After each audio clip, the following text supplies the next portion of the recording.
नमस्कार दर्शकों, news today के इस बुलेटिन में आपका स्वागत है, जहां हम चर्चा और विश्लेषण करते हैं आज की महत्वपूर्ण खबरों का। आज की मुख्य सुर्खियां इस प्रकार हैं। सुप्रीम कोर्ट ने सरकार को कैदियों को जाति के आधार पर काम आवंटित करने की प्रथा समाप्त करने का आदेश दिया। केंद्रीय मंत्रिमंडल ने 5 भाषाओं को शास्त्रीय भाषा का दर्जा देने को मंजूरी दी। केंद्रीय मंत्रिमंडल ने प्रधानमंत्री राष्ट्रीय कृषि विकास योजना और कृषोन्नति योजना को मंजूरी दी। कैबिनेट ने राष्ट्रीय खाद्य तेल मिशन तिलहन मिशन NMEO तिलहन को मंजूरी दी। भारतीय रिजर्व बैंक ने MIBOR बेंचमार्क पर समिति की रिपोर्ट जारी की। प्रधानमंत्री ने झारखंड के हजारीबाग में धरती आबा जनजातीय ग्राम उत्कर्ष अभियान का शुभारंभ किया। बढ़ते हैं पहली मुख्य खबर की ओर। सुप्रीम कोर्ट ने सरकार को कैदियों को जाति के आधार पर काम आवंटित करने की प्रथा समाप्त करने का आदेश दिया। हाल ही में सुप्रीम कोर्ट ने सुकन्या संस्था बनाम भारत संघ और अन्य मामले में कई राज्यों के जेल मैनुअल्स के प्रावधानों को खारिज कर दिया है। इन मैनुअल्स में यह प्रावधान किया गया है कि जेलों में जाति के आधार पर काम आवंटित किया जाएगा। मामले में उजागर किए गए प्रमुख मुद्दों में बैराकों के पृथक्करण व शारीरिक श्रम के विभाजन जैसे जाति आधारित भेदभाव शामिल है, जो लगातार जारी है। साथ ही विमुक्त जनजातियों यानी डी नोटिफाइड ट्राइब्स DNTs एवं आदतन अपराधी वर्ग से संबंधित कैदियों के साथ भेदभाव करने वाले प्रावधान भी बड़ी चिंता के विषय हैं। हालांकि कोर्ट ने जेलों में कैदियों के जाति आधारित पृथक्करण और श्रम के विभाजन को रोकने के लिए दिशा निर्देश भी निर्धारित किए हैं। चलिए इसी के साथ खबर में आगे बढ़ते हैं और निर्णय से जुड़े मुख्य तथ्यों पर एक नजर डालते हैं। सुप्रीम कोर्ट ने जेलों में जाति आधारित भेदभाव को असंवैधानिक करार दिया है। कोर्ट के अनुसार यह व्यवस्था संविधान के अनुच्छेद 14, 15, 17, 21 और 23 का उल्लंघन करती है। जेलों के भीतर विचाराधीन या दोष सिद्ध कैदियों के रजिस्टर में जाति के कॉलम और जाति के किसी भी संदर्भ को हटाया जाएगा। साथ ही 3 महीने की अवधि के भीतर सभी राज्यों और केंद्र शासित प्रदेशों को अपने जेल मैनुअल्स को फैसले के अनुरूप संशोधित करना होगा और केंद्र सरकार को मॉडल जेल मैनुअल्स 2016 तथा मॉडल जेल और सुधार सेवा अधिनियम 2023 में जाति आधारित भेदभाव को दूर करने के लिए आवश्यक बदलाव भी करने होंगे। इनके अलावा कोर्ट ने यह भी निर्देश दिए हैं कि जेल मैनुअल में आदतन अपराधियों का संदर्भ संबंधित राज्य कानूनों की विधायी परिभाषाओं के अनुसार होना चाहिए। इसी के साथ खबर के आखिर में विमुक्त जनजातियों DNTs और आदतन अपराधियों के बारे में भी थोड़ी जानकारी प्राप्त करते हैं। औपनिवेशिक ब्रिटिश शासन ने इस समुदाय को आपराधिक जनजाति अधिनियम 1871 के तहत अपराधी के रूप में अधिसूचित किया था। इस कानून का उद्देश्य भविष्य में इन समुदायों को आपराधिक गतिविधियों में संलिप्त होने से रोकना था। 1871 के अधिनियम को 1949 में निरस्त कर दिया गया था और आपराधिक जनजाति के रूप में घोषित समुदाय को 1952 में विमुक्त घोषित कर दिया गया। वहीं आदतन अपराधियों को संबंधित राज्यों के आदतन अपराधी अधिनियमों के तहत परिभाषित किया गया है, ताकि ऐसे व्यक्ति को वर्गीकृत किया जा सके जिसे कई अपराधों के लिए दोषी ठहराया गया हो और जिसे समाज के लिए खतरा माना जाता हो। साल 2017 के इदाते आयोग ने संबंधित राज्यों द्वारा आदतन अपराधी अधिनियमों को तुरंत निरस्त करने की सिफारिश की थी, क्योंकि ये कानून DNTs के सदस्यों के उत्पीड़न की संभावना पैदा करते हैं। बढ़ते हैं अगली खबर की ओर। केंद्रीय मंत्रिमंडल ने 5 भाषाओं को शास्त्रीय भाषा का दर्जा देने को मंजूरी दी। हाल ही में मराठी, पाली, प्राकृत, असमिया और बंगाली भाषाओं को शास्त्रीय भाषा यानी क्लासिकल लैंग्वेज का दर्जा दिया गया। मराठी महाराष्ट्र में बोली जाती है। पाली व प्राकृत भाषाओं का संबंध बिहार, उत्तर प्रदेश और मध्य प्रदेश में बौद्ध एवं जैन साहित्य से है। बंगाली पश्चिम बंगाल में बोली जाती है और असमिया असम राज्य में बोली जाती है। इसी के साथ सबसे पहले बात करते हैं शास्त्रीय भाषा के बारे में। शास्त्रीय भाषा का दर्जा देने की शुरुआत 2004 में हुई थी। भाषा विशेषज्ञ समिति ने इसे केंद्रीय संस्कृति मंत्रालय ने 2004 में साहित्य अकादमी के तहत गठित किया था। इसका मुख्य कार्य शास्त्रीय भाषा का दर्जा दिए जाने के लिए प्रस्तावित भाषाओं की पात्रता की जांच करना है। शास्त्रीय भाषा के दर्जे के लिए कुछ मानदंड निर्धारित किए गए हैं। ये मानदंड 2004 में तय किए गए थे। बाद में 2024 में भाषा विशेषज्ञ समिति ने इन मानदंडों में संशोधन किए थे, जैसे कि संबंधित भाषा के प्रारंभिक ग्रंथ अति प्राचीन होने चाहिए। वास्तव में इस भाषा का 1500 से 2000 वर्षों का अभिलेखित इतिहास होना चाहिए। संबंधित भाषा का अपना प्राचीन साहित्य या ग्रंथों का एक संग्रह होना चाहिए। साथ ही इस भाषा को बोलने वाली कई पीढ़ियां इन प्राचीन साहित्य और ग्रंथों को अपनी विरासत मानती हो। इतना ही नहीं, कविता, अभिलेख और शिलालेख साक्ष्य के अलावा संबंधित भाषा के अपने ज्ञान ग्रंथ, विशेष रूप से गद्य ग्रंथ भी होने चाहिए। इतना ही नहीं, शास्त्रीय भाषाएं और इनके साहित्य अपने वर्तमान स्वरूप से अलग हो सकते हैं। इसका अर्थ है कि मूल भाषा साहित्य अपने से उत्पन्न शाखाओं से अलग स्वरूप वाले हो सकते हैं। इन भाषाओं के अलावा कुछ अन्य शास्त्रीय भाषाएं भी हैं, जैसे कि तमिल को 2004 में, संस्कृत को 2005 में, कन्नड़ और तेलुगु को 2008 में, मलयालम को 2013 में और उड़िया को 2014 में शास्त्रीय भाषा का दर्जा दिया गया था। खबर के आखिर में नई शास्त्रीय भाषाओं के बारे में विस्तार से चर्चा करते हैं। पहली भाषा है मराठी। इस भाषा की सबसे पुरानी कविताएं और गद्य ज्ञानेश्वर द्वारा रचित है। उन्होंने भगवत गीता पर एक टीका भी लिखी थी। दूसरी भाषा है प्राकृत। ये आम बोलचाल की भाषा है। अशोक के शिलालेख पाली के साथ साथ प्राकृत भाषा में भी उत्कीर्णित है। हाल द्वारा लिखित गाथा सप्तशती या गाहा सप्तसई प्राकृत भाषा की रचना है। तीसरी है पाली भाषा। धम्मपद जैसी प्रसिद्ध बौद्ध दार्शनिक रचनाएं और जातक कथाओं जैसी कहानियां पाली भाषा में लिखित है। चौथी भाषा है असमिया। इस भाषा के प्रातिनिधिक साहित्य शंकरदेव की वैष्णव कविताएं हैं। इनके अलावा पांचवी शास्त्रीय भाषा बंगाली है। संत कवि श्री चैतन्य देव ने बंगाली में उत्कृष्ट साहित्यिक कृतियों की रचना की थी। रविंद्रनाथ टैगोर की गीतांजलि को नोबेल पुरस्कार प्रदान किया गया है। बढ़ते हैं अगली खबर की तरफ। केंद्रीय मंत्रिमंडल ने प्रधानमंत्री राष्ट्रीय कृषि विकास योजना और कृषोन्नति योजना को मंजूरी दी। हाल ही में केंद्रीय मंत्रिमंडल ने कृषि और किसान कल्याण मंत्रालय के तहत संचालित सभी केंद्र प्रायोजित योजनाओं को 2 मुख्य योजनाओं के तहत लाने की मंजूरी दी है। ये 2 मुख्य योजनाएं हैं प्रधानमंत्री राष्ट्रीय कृषि विकास योजना PMRKVY और कृषोन्नति योजना KY। इन योजनाओं को 2 अन्य मुख्य योजनाओं के तहत लाने की आवश्यकता है ताकि व्यापक रणनीति बनाने में राज्य सरकारों की मदद हो सके। इससे योजनाओं के बीच तालमेल सुनिश्चित होगा, राज्यों को अपने स्तर पर क्रियान्वयन में स्वायत्तता मिलेगी और एक ही तरह के कार्य का अलग अलग योजनाओं में दोहराव होने से बचा जा सकेगा। इस तरह कृषि क्षेत्र में राज्यों को अपनी अपनी जरूरतों के अनुसार योजनाओं को लागू करने में निर्णय लेने में मदद मिलेगी। इसके अलावा वार्षिक योजनाओं की मंजूरी में मदद मिलेगी। राज्यों की वार्षिक कार्य योजना की अलग अलग योजनाओं को अलग अलग मंजूरी देने की बजाय एक बार में ही सभी योजनाओं को मंजूरी दी जा सकेगी और साथ ही कृषि की नई चुनौतियों से निपटने में भी मदद मिलेगी। पोषण सुरक्षा, संधारणीयता, जलवायु अनुकूलन, मूल्य श्रृंखला विकास और निजी क्षेत्र की भागीदारी से जुड़ी चुनौतियों का समाधान भी किया जा सकेगा। चलिए इसी के साथ खबर में आगे बढ़ते हैं और प्रधानमंत्री राष्ट्रीय कृषि विकास योजना के बारे में चर्चा करते हैं। इस योजना का उद्देश्य संधारणीय कृषि को बढ़ावा देना है। इसमें 9 योजनाएं शामिल होंगी। मृदा स्वास्थ्य प्रबंधन, वर्षा आधारित क्षेत्र विकास, कृषि वानिकी, परंपरागत कृषि विकास योजना, फसल अवशेष प्रबंधन सहित कृषि यंत्रीकरण, प्रति बूंद अधिक फसल, फसल विविधीकरण कार्यक्रम, राष्ट्रीय कृषि विकास योजना, विस्तारित परियोजना रिपोर्ट, घटक और कृषि स्टार्टअप्स के लिए एक्सेलरेटर फंड। इस योजना का मुख्य परिवर्तन ये होगा कि इससे राज्य सरकारों को उनकी राज्य विशिष्ट आवश्यकताओं के आधार पर एक घटक से दूसरे घटक में फंड्स को फिर से आवंटित करने की अनुमति दी जाएगी।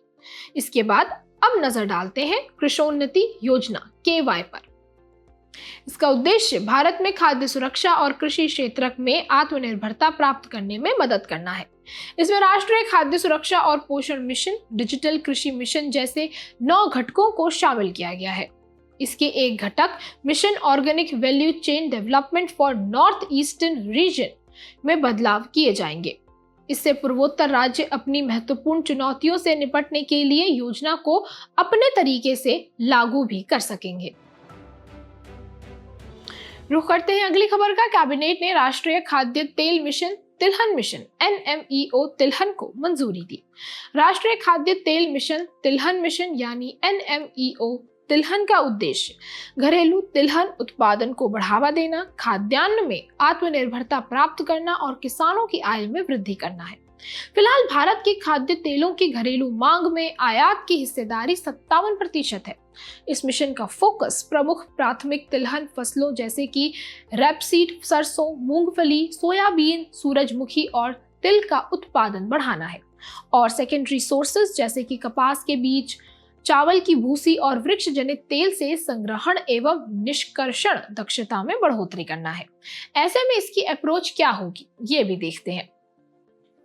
उच्च उपज देने वाली और तेल की उच्च मात्रा वाली बीज किस्मों को अपनाना, चावल और आलू की बढ़ती भूमि पर खेती का विस्तार करना, इंटरक्रॉपिंग तथा फसल विविधीकरण को बढ़ावा देना और इनके अलावा 347 विशिष्ट जिलों में मूल्य श्रृंखला क्लस्टर विकसित किए जाएंगे ताकि किसानों को उच्च गुणवत्ता वाले बीज, अच्छी कृषि पद्धतियों GAP पर प्रशिक्षण तथा मौसम और कीट प्रबंधन पर सलाहकारी सेवाएं प्रदान की जा सके।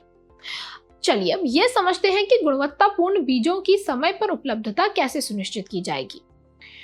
इसका जवाब है साथी पोर्टल। ये मिशन साथी यानी seed authentication, traceability and holistic inventory portal के माध्यम से एक ऑनलाइन 5 वर्षीय रोलिंग सीड योजना शुरू करेगा। साथ ही राज्यों को बीज उत्पादक एजेंसियों जैसे सहकारी समितियों, किसान उत्पादक संगठनों और सरकारी या निजी बीज निगमों के साथ अग्रिम गठजोड़ स्थापित करने में सक्षम बनाएगा और नए बीज केंद्र और बीज भंडारण इकाइयां भी स्थापित की जाएंगी। और इस मिशन की अवधि 7 वर्ष यानी 2024-25 से 2030-31 तक होगी। खबर के आखिर में घरेलू खाद्य तेल उत्पादन को बढ़ावा देने के लिए की गई अन्य पहलों पर भी एक नजर डालते हैं। राष्ट्रीय खाद्य तेल मिशन ऑयल पाम। इसे देश में ऑयल पाम की खेती को बढ़ावा देने के लिए 2021 में शुरू किया गया था। प्रधानमंत्री अन्नदाता आय संरक्षण अभियान, ये अभियान सुनिश्चित करता है कि तिलहन किसानों को मूल्य समर्थन योजना और मूल्य न्यूनता भुगतान योजना के माध्यम से न्यूनतम समर्थन मूल्य प्राप्त हो। इनके अलावा तिलहन के घरेलू उत्पादकों को सस्ते आयात से बचाने और स्थानीय खेती को प्रोत्साहित करने के लिए खाद्य तेलों के आयात पर 20% आयात शुल्क भी लगाया गया है। रुख करते हैं अगली खबर की ओर। भारतीय रिजर्व बैंक ने MIBOR बेंचमार्क पर समिति की रिपोर्ट जारी की।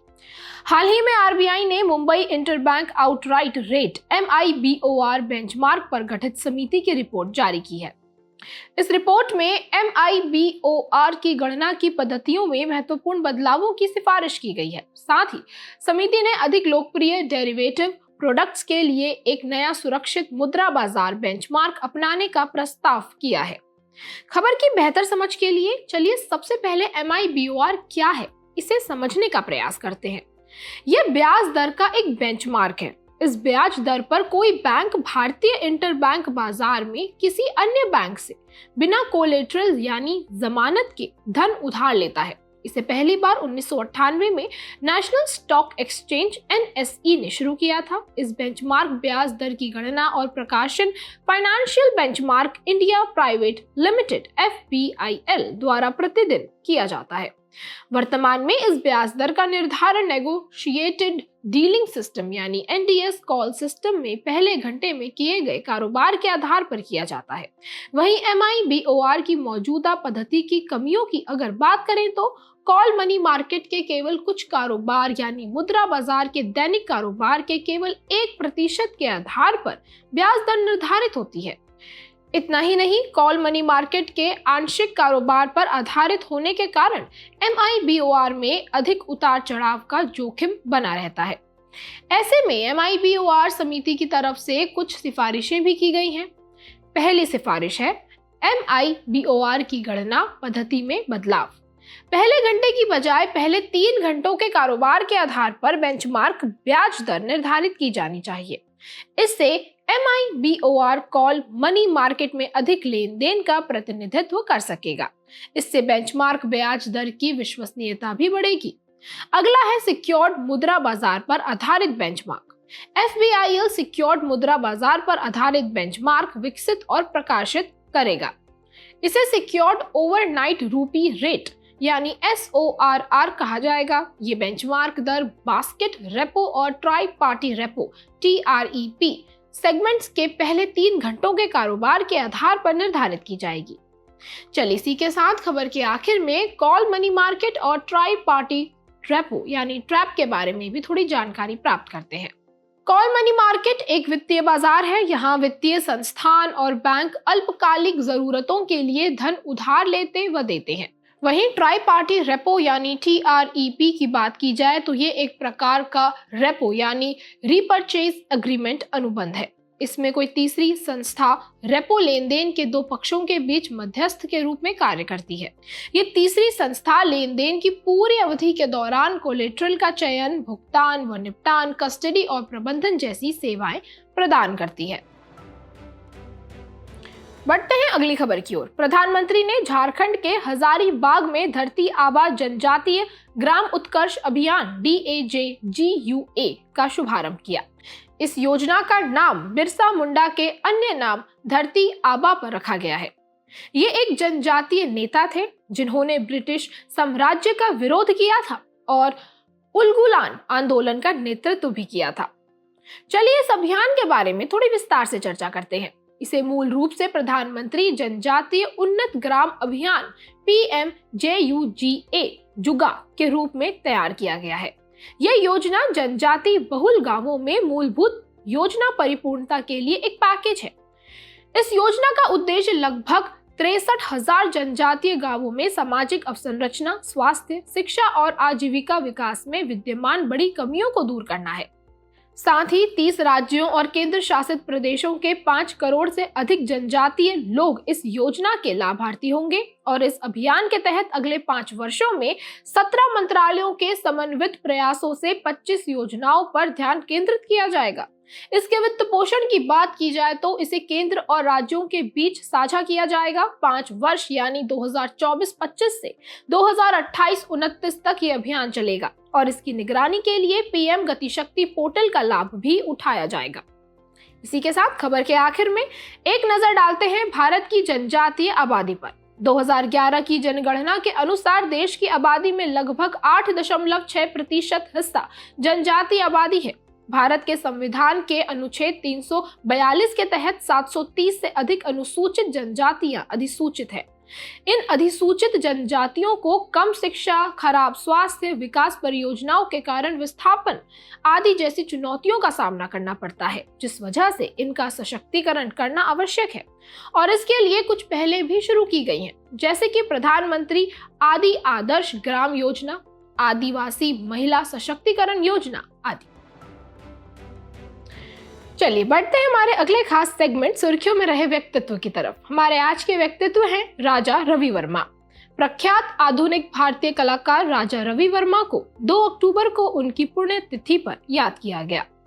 वे त्रावणकोर केरल के महाराजाओं के परिवार से थे और उन्हें राजा कहकर संबोधित किया जाता था। उन्हें आधुनिक भारतीय कला का जनक भी कहा जाता है।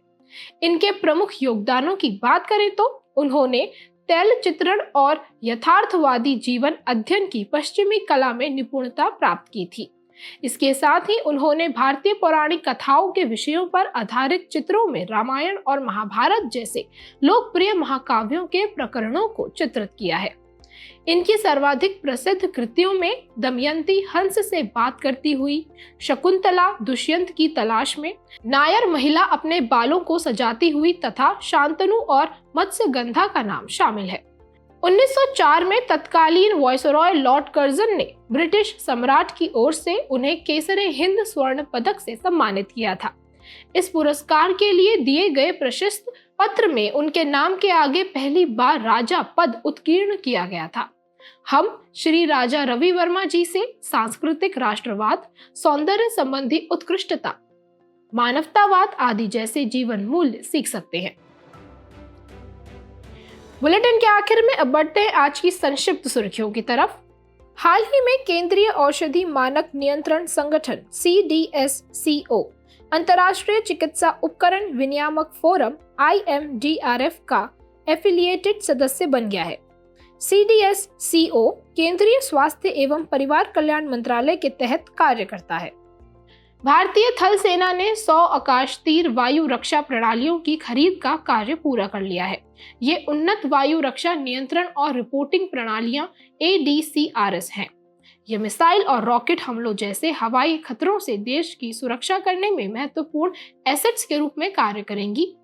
IIT मद्रास की प्रवर्तक टेक्नोलॉजीज फाउंडेशन कंपनी ने एक नया प्रशिक्षण कार्यक्रम शुरू किया है। इसका उद्देश्य पूरे भारत के कानून प्रवर्तन अधिकारियों में से कुछ अधिकारियों को साइबर कमांडो बनाना है। साइबर कमांडो कार्यक्रम का नोडल मंत्रालय केंद्रीय गृह मंत्रालय है, जिसका उद्देश्य भारत की साइबर सुरक्षा क्षमताओं को मजबूत करना है। हाल ही में सुप्रीम कोर्ट ने निर्माण क्षेत्र में इनपुट टैक्स क्रेडिट पात्रता के लिए दोहरे परीक्षण निर्धारित किए हैं। सुप्रीम कोर्ट ने कहा है कि यदि कोई भवन किराए या पट्टे जैसी सेवाएं प्रदान करने के लिए आवश्यक है तो उसे संयंत्र माना जा सकता है, और कार्य क्षमता प्रशिक्षण ये निर्धारित करेगा कि कोई भवन संयंत्र के रूप में योग्य है अथवा नहीं। केंद्रीय मंत्रिमंडल ने भारत को IEEH में शामिल होने के लिए आशय पत्र पर हस्ताक्षर करने को मंजूरी दे दी है। भारत की ओर से ऊर्जा दक्षता ब्यूरो को IEEH के लिए कार्यान्वयन एजेंसी के रूप में नामित किया गया है। हाल ही में भारतीय खाद्य निगम FCI ने माइक्रो सर्विस आधारित एकीकृत आपूर्ति श्रृंखला प्रबंधन प्रणाली अन्न दर्पण लॉन्च की है। ये FCI की मौजूदा आपूर्ति श्रृंखला प्रबंधन प्रणाली को आधुनिक बनाने के लिए एक व्यापक डिजिटल रूपांतरण पहल है। इसे डिपो ऑनलाइन सिस्टम के नाम से जाना जाता है। विश्व स्वास्थ्य संगठन ने global strategic preparedness readiness and response plan SPRP की शुरुआत की। इसका उद्देश्य डेंगू तथा एडीज मच्छर जनित अरबों वायरस के खतरों से निपटने में वैश्विक समन्वित उपायों को बढ़ावा देना है। केंद्र सरकार ने प्रधानमंत्री इंटर्नशिप योजना शुरू की। इस योजना का कार्यान्वयन मंत्रालय कॉर्पोरेट कार्य मंत्रालय है और इसका उद्देश्य 5 वर्षों में शीर्ष 500 कंपनियों में 1 करोड़ युवाओं को इंटर्नशिप के अवसर प्रदान करना है। इस इंटर्नशिप की अवधि 12 महीने की होगी। जाने से पहले आपकी समझ की परीक्षा के लिए डालते हैं एक नजर हमारे स्पेशल सेगमेंट प्रश्नोत्तरी पर।